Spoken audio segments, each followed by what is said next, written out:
but you cannot copy them, so we have to be very careful. Mr. President, on Iran. As Hamas disarms as part of this plan, who do you see as taking possession of those weapons that they had? Does that go to the new government? It's going to be the Board of Peace, mostly. It's going to be run by the Board. This Board of Peace has been it's led by some amazing people. Board of Peace. On Iran, Mr. President, you said they do have some capabilities left. Should Americans be prepared for these back and forth attacks to continue until Iran simply isn't able of striking back? They'll get weaker. They'll get a little stronger, maybe not, but they'll get weaker, and then they peter out. Yeah, sure, I think so. I mean, it would be foolish to say no. You always have to keep your guard up. What is the status of talks? Who from the administration is talking to the Iranians? They break their word so often. Steve is talking. Jared, we have very good people. JD's involved, very strongly involved. We have great people talking. Marco's involved. Because they say talks aren't happening. They're good people. We're the best people. But they'll make a deal. As an example, we'll talk about nuclear. And we'll be in there talking about nuclear for 7 hours. I say, why do you need 7? You can take 10 minutes. You have 5 minutes. You should solve it. But 7 hours. And then they'll go out, and I'll say, they discussed nuclear. And they'll go out and they'll say, we never discussed nuclear. And I'll say, why? Why did they say that? All they do is make me angry. You know, they just make me angry. Any other questions? Do you still believe that you can reach a deal with Iran, given that you talked about how disloyal they are?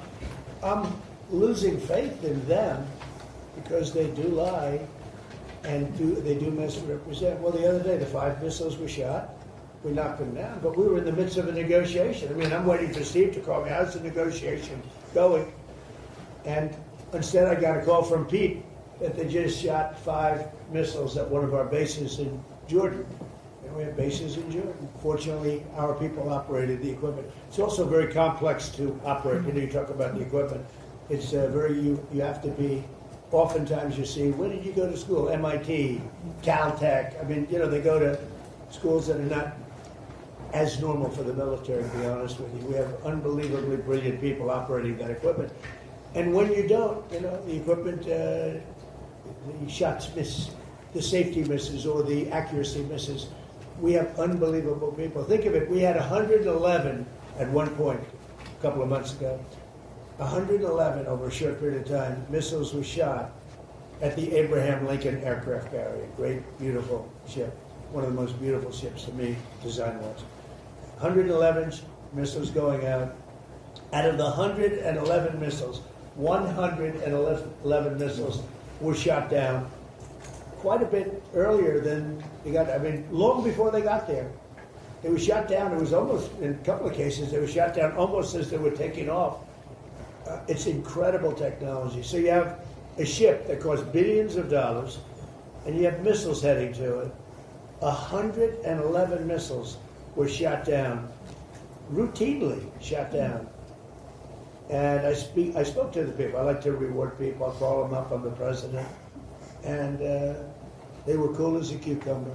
Senator Fetterman. Strikes by CENTCOM. CENTCOM has said that those were meant to degrade Iran's ability to disrupt the Strait of Hormuz. How many more strikes will it take to significantly? Well, you never know. Look, I mean, most people would have given up by then. You know, they've got no Navy, they got no Air Force. Most people would have given up. They haven't. So I give them credit for that. I mean, they're known as being tough. They're tough. Back on Ukraine, what did you tell President Zelensky about the Patriots? Did you explain all that to him? I did. I spoke to him about Patriots. I spoke to him about Tomahawks. I spoke to him about everything. I also spoke to him about, let's get this war over with. So last month they had 25,000 people. It's averaging about 25,000 people a month die. Mostly soldiers. Almost entirely. But, you know, missiles are hitting areas also. But mostly soldiers. They had 25,000 soldiers. The month before that it was 32,000 soldiers. I said, you got to get this war over with. I think he wants to make a deal, and I think Putin wants to make a deal. But there's a lot of dislike, as you probably noticed. He seems very reluctant to make concessions, President Putin. Well, nobody wants to make concessions, but they're both going to have to make some concessions. I mean, they got to make a deal. 25,000 young, beautiful people, soldiers, mostly soldiers, are dying a month. It's. I ended 8 wars. That was the war I thought would maybe go first. And it really hasn't. It's gone less. I mean, I ended wars that were, in theory, much more difficult to end. We had a couple that were into the 30-year category. Well, the Congo, look at the Congo and Rwanda. That was our nasty war. And peace, I don't know how long that one's going to stay. But we ended India, Pakistan. 11 planes were shot down. That was raging. That was bad. I used tariffs. I said, if you're going to go to war, 250% tariff to each of them. And they screamed and yelled and were very angry. They were both angry about it. And a day later they called and they said, we will not go to war. But I ended up, and the Prime Minister of Pakistan said I saved 50 million lives. Because that's 2 nuclear powers, serious nuclear powers. Thank you very much, everybody. Thank you. Can you rule out that Iran is behind the water attacks? Can you rule out that Iran is behind that cyber attack? You don't think No, so? I think Have you talked to Minnesota Thank is you. behind it. You know who's behind it? Minnesota, because they're grossly incompetent. I think the governor's behind it. I don't think there was an Iranian cyber attack. I think that Minnesota ought to get its act together. It's one of the worst run states. JD will tell you. He found tremendous corruption in Minnesota. Yes, sir. And by the way, just gave me a report.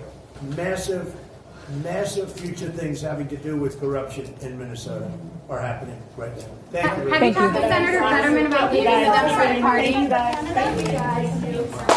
Thank you.